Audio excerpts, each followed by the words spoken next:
presumably the Fed will always make that claim. They can always say things are better now than they would have been, and no one can ever call that bluff.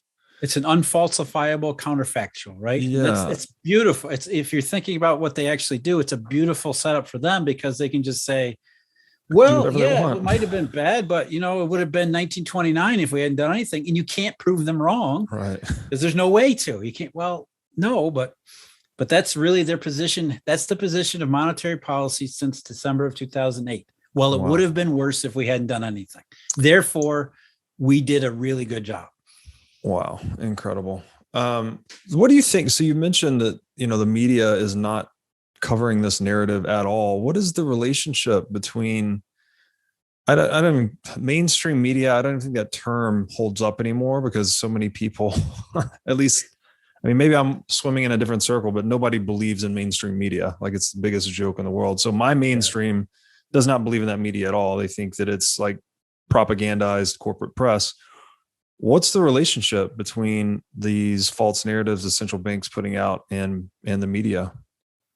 Well, again, you could have a little bit of sympathy for the mainstream financial press because, editorial standards demand some kind of, rigorous thinking, which means, you're not just going to print anybody's crackpot theories. And so when you come to complex topics like the monetary system, what do? If you're just a reporter on the local financial beat, you're going to call up who's supposed to be the expert on monetary topics, which is your local central banker. So your view of the economy as well as the monetary system is given to you by the central bank. And so there's no way in hell you can account for or create some kind of accountability for monetary policies and central bankers because you're allowing them to tell you how they did. You're allowing them to judge their own performance because you're assuming they're the only ones who know about these complex topics. And it's very scientific. And it's, who do we turn to? They're the ones that have these prestigious jobs and they have Ivy League degrees and all the pedigree in the world. So who else would it be? Who else would we turn to for answers on whether or not the monetary system's broken? Well, let's talk to the monetary experts. Which is so clearly that's what the financial an press agency problem, right? The fact that so it's so complex they can't see into the black box, so to speak. So they have to talk to the engineers of the black box, which are always going to speak on their own behalf. Exactly, and really, you can understand why that's the case because, as we said before, money is supposed to be really simple. That's really the benefit of monetary money as a commercial tool. Is it's supposed to be very simple. Everybody knows the terms, but as we know, it hasn't been that case in a very long time. And the Eurodollar system has taken that to the nth degree. It's an order of magnitude more complicated than it had been, 50 years ago. And so it's a very complicated topic. All the stuff is opaque. Who do you turn to for real answers when not only do are you told central bankers know all this stuff? More than that, how would you even know if they didn't? Right. We don't even know how to evaluate the evidence. Again, interest rates are very simple. When they're low, that means tight money, but nobody knows that. Right. Nobody knows the interest rate fallacy. So we don't even know how to evaluate whether or not we know what we're talking about or whether or not other people know what they're talking about. It's an intractable problem because there's no way to offload, truth. Yes. Where do we introduce truth into all of this? Because there's just no way to do it. And central bankers and economists have every incentive to make sure that nobody knows the truth. Right. Yeah. Back to your way earlier point where I forget who was originally talking about the Eurodollar system and the bankers were pushing him not to, right? They didn't want sunlight cast on this. Don't say anything because we're making too much money. We don't want anybody to know about it. It's funny that, not funny. It's kind of terrible that it has this intellectual protectionism around it, really largely by virtue of the terms, the jargon, the semantics, the mathematics, all of these things that are impenetrable by most people. And to your point, even the people inside the system, like it becomes so complex, they don't even understand it. And some of it's unnecessary and some of it's just done for the sake of doing it, right? To put up a wall. I'll give you an example. This was many years ago, 2013, there was repo problems. I was working with a couple members of Congress who wanted to essentially say to Ben Bernanke, this QE stuff that you're doing, QE4, buying treasuries, seems to be causing disruptions, monetary problems. This isn't money printing, it's causing illiquidity. Mm-hmm. And they asked my opinion, how to help them frame the collateral question so that they could say to Ben Bernanke, explain this, because there's no way to explain it. And this was the summer of 2013. It was supposed to be a on the record testimony in front of the whole House, but at the last minute it got changed. So it was a private meeting between a certain group of congressmen and Bernanke. I didn't hear about it for a couple of weeks. So finally I called my contact and said, hey, what happened? And he said, Bernanke just ran circles around him.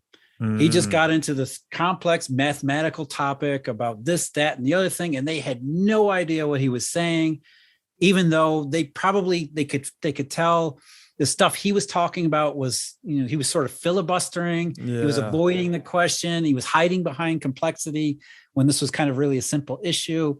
And that's really how economists and central bankers and the media and Wall Street and everybody else, they hide behind this unnecessary level of complexion to make it seem like, you need to go to the priest to interpret nature. Yes. Because otherwise you can't believe your lying eyes. You need us to tell you what's going on. Otherwise you might get the idea we're just making hand signals here. Yeah. No, that's super interesting. So if I could just ask your opinion, then there's a saying that I think is very true, that no man is better than his incentives. Like, what are the incentives that a Ben Bernanke is actually subject to?